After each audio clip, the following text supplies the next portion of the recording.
Halo sahabat Tani, jumpa lagi di podcast Suara Tani bersama saya, Rino. Kali ini kita akan membahas segala sesuatu tentang dunia pertanian. Dan pada kali ini kita akan membahas satu topik yang sangat menarik, yaitu adanya potensi jagung tanam 4 kali. Untuk apa dan seperti apa? Nanti di sini kita ada tamu spesial pada hari ini, yaitu adalah Pak Rizal. Ya, halo sahabat Tani. Ya, terima kasih atas kehadirannya Pak. Sama-sama Pak. Suatu kebanggaan bisa berdiskusi dengan Pak Rizal kali ini. Baik. Beliau adalah Agri-Services Manager untuk PT Global Dairy Alami Pak. Ya, betul. Oke Pak, sebelum kita berdiskusi lebih jauh terkait tadi ada hal yang menarik tentang potensi jagung tanam 4 kali. Mungkin bisa diceritakan Pak sedikit latar belakang maupun pengalamannya di dunia industri dairy farm Pak. Ya, boleh. Kita kalau ngomong soal dairy farm ya mungkin identiknya sama peternakan, alumni peternakan atau alumni pertanian. Iya. Tapi sayangnya saya backgroundnya adalah chemical engineering. Chemical Engineering. Oke. Ya. Jadi kalau dulu seringnya kita main software di migas dan lain sebagainya, ternyata karir pertama tidak seperti itu. Saya menghabiskan karir pertama saya di PT Cargill, Animal Nutrition. Oke, Animal Nutrition. Ya, di situ pertama kali kita belajar tentang nutrisi dan pakan ternak. Kemudian melanjutkan selebihnya ke beberapa perusahaan dairy industri di Indonesia sampai jadi mulai dari tahun 2010 ya. 2009 akhir sampai dengan 2024 ini. Jadi kurang lebih ya sekitar 15 tahun ke belakang. Oke, 15 tahun. Oke Pak, kita sudah mendengar sahabat Tani pengalaman beliau di dunia industri dairy farm. Jadi kebutuhan pakan terutama Pak ya. Sebelum saya menuju ke sana Pak, saya mau tanya kira-kira seperti apa prospek ataupun opportunity untuk industri dairy farm ke depan Pak? Ya, pertama kalau kita ngomong peluang, kita harus tahu itu supply and demand. Oke. Ya, jadi industri susu segar di Indonesia itu 80% masih impor. 80% masih impor Pak? Ya, artinya produksi nasional itu baru bisa memenuhi sebesar 20% kebutuhan nasional. Ditambah 2 tahun ke belakang kita ada kasus PMK dan LSD, itu tentunya membuat produksi nasional ya turun. Karena si penghasil ya sapinya itu ya terkena dampak dari PMK. Nah kalau lihat seperti ini artinya kan gapnya semakin besar.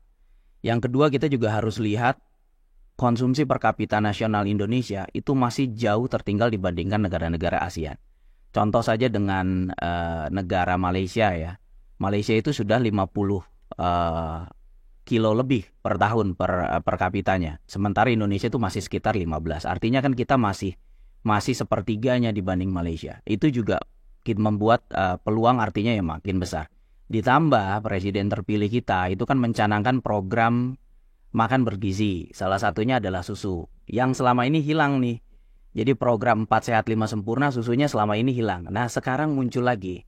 Jadi kalau lihat dari peluang yang memang sudah ada, angka supply demand yang memang masih jauh dari kata memenuhi, ditambah lagi ada program, kan sudah bisa dipastikan peluangnya itu sangat besar berarti. Seperti itu. Kalau saya tangkap pembicaraan Bapak tadi yang pertama adalah opportunity dari kita masih terlalu jauh gap untuk kebutuhan di Indonesia. Betul. Kita masih harus impor. Ya. Kemudian tadi yang kedua adalah konsumsi kita masih rendah. Dibandingkan sama-sama dengan negara ASEAN. Betul. Oke. Dan yang ketiga tadi adalah opportunity dari program pemerintah Pak ya untuk kedepannya. Oke. Jadi sahabat Tani mungkin bisa kita bayangkan, kita bisa tadi menyaksikan bagaimana opportunity ke depan tentang industri dairy farm. Oke. Kita sudah melihat opportunity Pak. Sekarang kita akan menuju ke faktor utama atau faktor pentingnya dalam beberapa industri farm. Kira-kira itu apa Pak? Ya salah satunya memang kita tidak bisa pungkiri bahwa konsumsi terbesar dairy farm di Indonesia adalah jagung. Jagung. Jadi hampir 50% dari pembelian ya. Total pembelian dalam setahun di dairy farm itu adalah konsumsi jagung. Dalam bentuk apa Pak? Yang pertama, 35% itu pasti dalam bentuk jagung segar, yang nantinya akan dibuat sebagai silase. Oke. Kemudian 15%-nya adalah dalam bentuk jagung PPL. Ini sebagai gambaran saja. Jadi kalau di kami, di Global Dairy, di Susu Milk Life, itu kami untuk saat ini dengan populasi 5.000 ekor, kebutuhan silase jagung per tahun itu sekitar 30.000 ton. Yep. Oke. Kemudian sementara untuk konsumsi jagung pipil, kebutuhannya itu sekitar 4.800 ton. 4.800 ton. Iya. 4.800 ton dalam bentuk pipil. Yep. 30.000 ton dalam bentuk Segar. Nah, 30.000 ton ya. Kita bahas aja dulu yang segar deh ya. Ya. 30.000 ton dalam bentuk segaran. Oke. Kalau produksi rata-rata anggap saja dulu ya, sekarang lah produksi sekitar 30 ton saja sehektar dulu. Artinya kan itu butuhnya sekitar 10.000 hektar. Benar nggak? Hektar. Ya, 1.000 hektar ya. 1.000 hektar. Ya. Oke, lanjut. Jadi 30.000 ton. Ya, 30.000 ton setahun. Oke, tadi dalam bentuk jagung segar, Pak. Ya. Dijadikan silase. Ya. Ya. Kalau mungkin bagi orang petani awam, Pak, itu silase itu pasti masih belum tahu, Pak. Ya. Nah, itu silase itu seperti apa, Pak, kalau dari dairy farm itu sendiri? Silase itu jagung segar yang kita potong dengan ukuran tertentu, kemudian kita fermentasi. Paling minim selama 3 minggu ya. Idealnya kalau di tempat kami best practice-nya itu sekitar 2 bulan didiamkan. 2 bulan didiamkan. Baru kemudian bisa dikonsumsi oleh sapi. Konsumsi oleh sapi. Oke, Pak. Jadi itu sahabat tani pengertian dari silase sendiri. Nah, kita udah paham, Pak, silase seperti apa, kemudian perhitungannya tadi, kebutuhannya. Nah, sejauh mana peran dari silase ini untuk si sapi sendiri dalam industri dairy farm itu seperti apa? Kalau ditanya peran, ya, tadi dari sisi pembelian saja itu kan sudah 50%. Artinya itu sudah memang menjadi sumber gizi utamanya. Sumber gizi utama. Karena satu, dari sisi price memang itu terjangkau. Yang kedua, kita tahu sendiri jagung itu kan sumber karbohidrat, sumber energi. Nah, ya sapi itu untuk menunjang kebutuhan hidup ya. Kalau manusia makan nasi nih, kalau sapi ya makan jagung gitu loh. Jagung dalam bentuk hijauan segar. Memang ya karena badannya yang besar, untuk metabolisme tubuh dan lain sebagainya, butuh energi yang lebih banyak dibandingkan manusia. Nah, sumber energi utamanya ya salah satunya adalah dari silase jagung itu sendiri. Jadi silase jagung itu merupakan sumber energi utama. Betul. Ya, betul. Apalagi kaitannya untuk menghasilkan susu, Pak ya. Ya, betul. Jadi silase itu dalam bentuk apa sih, Pak, Biasanya sampai dengan sejauh ini setahu saya ya untuk mayoritas big farm itu beli dalam bentuk segaran. Ada juga yang sampai 90 hari tergantung jenis benihnya. Dipanen batang, daun plus jagungnya, buah jagungnya. Semuanya. Jadi semuanya dipanen. Jadi batang, daun plus tongkol jagungnya. Plus tongkol jagungnya. Kisaran usia di 80 sampai dengan 85 tergantung jenis benihnya ya. Gitu. Kita kriteria untuk panennya sendiri, Pak. Kalau dari tadi kan ada 80, 85. Ya. Itu kriterianya seperti apa, Pak, kalau yang kita tahu? Yang paling utama adalah jagung kondisi matang. Jagung kondisi matang itu dimana kalau kita lihat midline, jadi kalau di jagung kalau dipatahin itu ada yang bagian putih, ada yang bagian kuning gitu ya. Paling minim setengah lah, let's say paling minim setengah lah. Jadi itu dari kriteria kematangan dari midline. Betul. Terus kemudian apa lagi, Pak, yang menjadi standar dari selain midline, Pak? Dari seluruh tanaman jagung, karena itu kan kalau midline pasti ditongkol, Pak. Iya. Adakah hal yang lain lagi? Secara vigor tanaman, batang dan daunnya harus masih hijau. Betul. Sementara batang dan daunnya itu masih tetap hijau. Nah, itu secara visual ya. Tapi kalau kita lanjutkan lagi ke hasil uji lab, nanti di situ ada kriteria lagi. Yang utama itu adalah kandungan bahan kering. Kandungan bahan kering biasanya range-nya sekitar 30% sampai 37%. 30% sampai dengan 37%. Nah, kita bisa menduga atau mengestimasi ADM segitu itu dengan tadi umur panennya sekitar 80 sampai 90 hari tadi. Kemudian sementara untuk midline itu nanti impact-nya kemana? Itu impact-nya ke kandungan starch atau kandungan pati. Jadi kenapa jagungnya harus matang? Karena yang kita perlukan sebenarnya adalah patinya dari jagung. Sebagai sumber energi tadi buat sapi itu loh. Sementara hijauan itu ada sebagai filler ya. sebagai pengisi lah, Isi. pengisinya. Jadi yang utama adalah starch. Jadi kita lihat di milk line Ya. atau garis apa? Susu, Pak. Garis susu, Garis ya, susu. garis susu. Kemudian dari bahannya ya, Pak, dry matter ya tadi ya. Betul, dry matter bahan kering. Oke, jadi dua hal yang utama di. Itu yang utama. Oke. Kebetulan Pak, kalau di beberapa petani jagung pasti mereka sudah cukup terbiasa dengan jagung pipil ya kan. Ya. Pasti kebutuhan juga ke pipil juga arahnya pasti besar. Ya. Nah, untuk ke silase ini, apa yang sudah dilakukan oleh Global Dairy Alami, Pak? Terus terang ya, kebutuhan kami ini masih dipenuhi sebagian besar dari Jawa Tengah. Karena memang di Jawa Barat ini belum terbiasa. Mungkin karena pasarnya memang belum sebanyak yang di daerah lain, khususnya di Jawa Timur gitu. Oke. Tapi selama 4 tahun ke belakang kita terus nih menggalakkan program penanaman jagung di Jawa Barat. Sebab apa? Sebab kita perlu juga jagung yang prima. Prima dalam artian jarak antara waktu panen dengan proses chopping itu tidak lebih dari 5 jam. Oh, itu jadi bahan pertimbangan juga, Pak? Ya, itu belum jadi standar penolakan atau penerimaan kita ya. Tapi kita mengupayakan ke arah sana gitu. Karena kalau misalkan panennya terlalu lama, itu nantinya ya fermentasi itu udah terjadi setelah jagung itu dipanen gitu. Oke. Jadi kriterianya sudah dapat nih, Pak. Ya. Kemudian program yang dilakukan sudah ada. Selama berapa tahun, Pak, sudah berdiri, Pak? Kalau Global Dairy Alami ini sudah berdiri kita secara legal sejak 2017. Kemudian mulai KTNV, lahan dan lain sebagainya itu sejak 2018. Jadi anggap saja sudah sekitar 6 tahun ke belakang. Jadi 6 tahun sudah Ya. mengkonsumsi dari penggunaan silase juga, Pak ya. Sejauh ini, Pak, bagaimana suplai silase sendiri? Masih kurang. Oke. Masih kurang. Itu kenapa alasannya salah satunya meningkatkan populasi kita untuk memenuhi kebutuhan nasional. Susu segar itu tadi. Oke. Ya karena silasenya masih kurang. Silase masih kurang, Pak. Kalau soal ngedatangin sapi kan gampang. Ya. Asal ada uangnya kita impor selesai. Tapi kalau jagung segar, itu kan paling tidak kita harus sosialisasi, kemudian tanam, tunggu 3 bulan, baru ada tuh barang. Jadi jangan sampai sapinya datang tapi nggak dikasih makan. Itu kan celaka. Gitu. Jadi ya memang sampai sekarang kita masih kekurangan. Jadi selama ini untuk mencukupi, jadi tidak bisa tercover dari satu daerah sendiri gitu, Pak ya? Iya, tidak bisa. Makanya nggak heran kalau sapi perah di Indonesia Ya. itu konsumsi hijauannya ya kurang.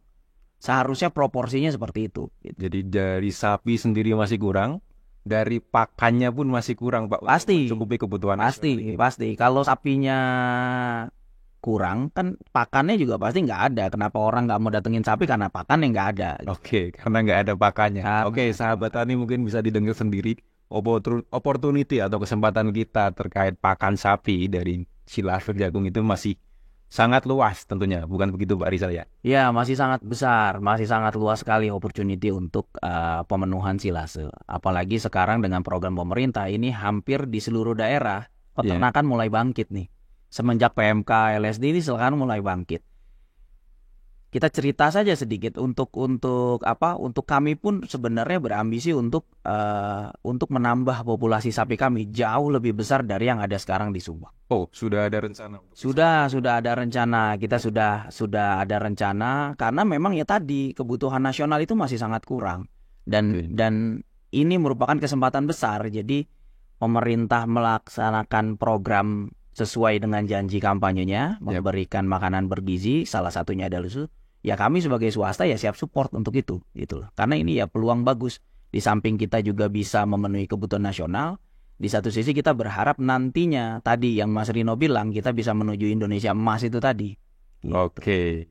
Jadi begitu banyak peluang sahabat tani, jadi kita bisa menangkap opportunity atau kesempatan itu.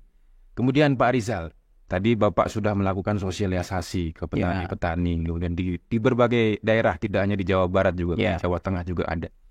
Nah, kalau dari pengalaman Bapak selaku untuk yang membutuhkan dari silase ini, ketika sosialisasi ke petani ataupun istilahnya di trader atau tengkulak atau apa Pak yang supply ke dairy farm itu Pak untuk? Iya, kita ada petani langsung, jadi ya macam-macam ya. Kalau bentuk bahan apa badan usahanya macam-macam. Macam-macam Pak ya. Kita tidak bisa selalu berharap bentuknya langsung koperasi atau badan usaha PT atau CV gitu ya.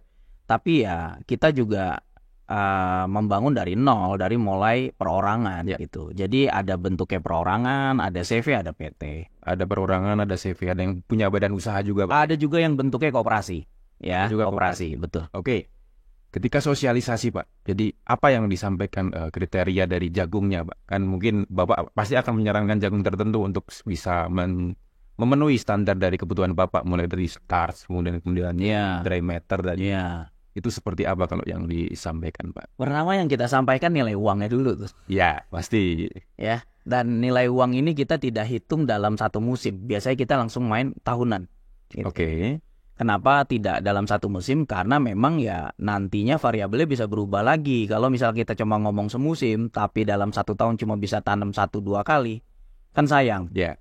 Makanya kalau silase ini kita ngomong langsung tahunan dan itu benar bisa tanam 4 kali. Oke. Gitu ya. Untuk 80 sampai 85 hari. Betul. Jadi kita cukup lakukan pengolahan tanah 1 tahun sekali saja sebenarnya juga cukup gitu. Kemudian setelah itu ya pastinya untuk memenuhi kriteria penerimaan jagung di kita harus memilih benih yang umur panennya itu ya bisa sesuai dengan tadi. Jadi kalau bisa yang panen pipilnya itu sekitar 105 hari. Sehingga ketika dipanen muda umur 80-85 itu si garis susunya sudah terbentuk. Itu. Oke. Yang kedua kita cari benih yang memang secara vigor tanaman jagungnya matang tapi batang dan daunnya itu masih hijau. Oke, ya jadi secara vigor tanaman masih hijau tanamannya. Betul. Tapi jagungnya sudah matang. Matang dalam kondisi tadi standar Michelin ya. Betul, standar Michelin-nya. Itu. Itulah kira-kira ini ya, apa ciri simpelnya untuk pemilihan benih yang seperti itu gitu. Oke.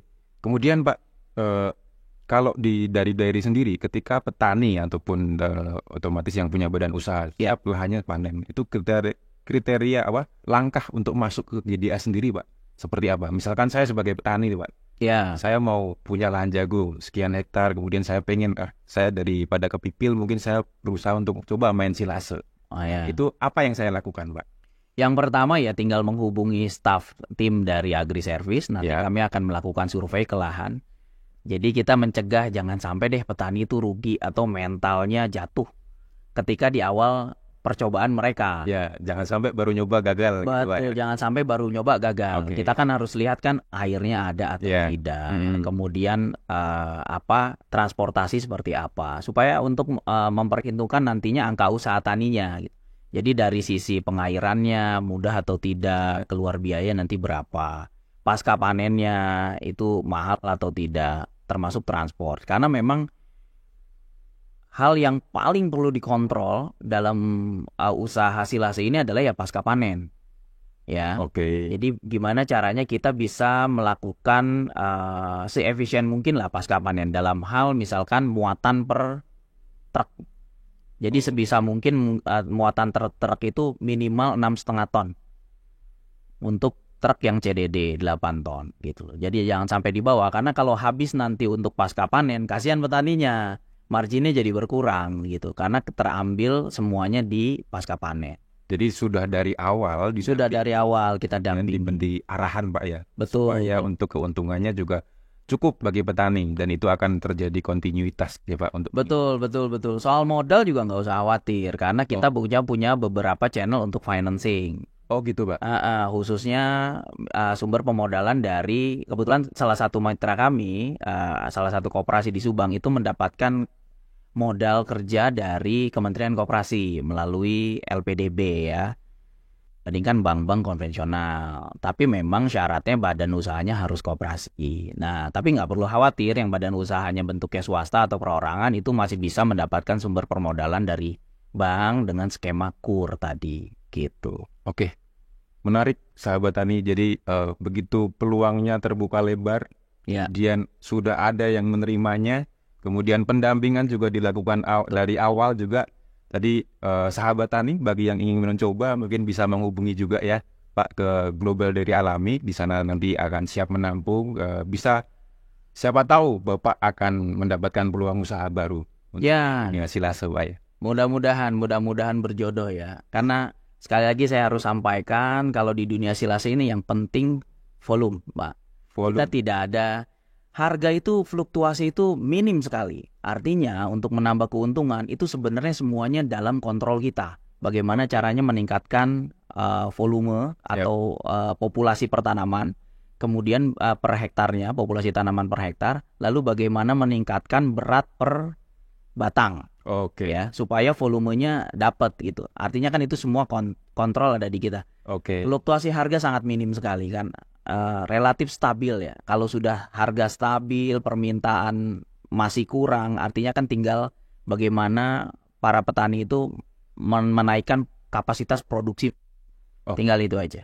Oke, luar biasa Pak diskusi kali ini. Terima kasih atas waktunya, Pak. Sama-sama Mas Rino. Mungkin kita bisa sambung lagi di lain kesempatan atau di episode selanjutnya, Pak. Baik, terima kasih. Jadi sahabat tani, mungkin ada peluang usaha untuk silase, jadi jangan sungkan-sungkan. Dari pihak dairy farm juga sudah siap menerima, kemudian opportunity teman-teman sahabat tani juga sudah melihat bagaimana ada jaminan pasar kita masih terbuka lebar. Oke, Pak Rizal, sebelum kita menutup diskusi kita kali ini, mungkin ada yang perlu disampaikan untuk sahabat tani, Pak, tentang industri dairy farm ataupun silase, Pak. Udah nggak usah banyak kata-kata lagi, jagungkan kebun kita aja, Pak. Ya. Oke, jagungkan kebun kita, sahabat tani. Oke, sekali lagi terima kasih Pak Rizal atas waktunya. Dan sahabat tani, tibalah kita di penghujung acara kita. Sampai bertemu di episode Suara Tani selanjutnya.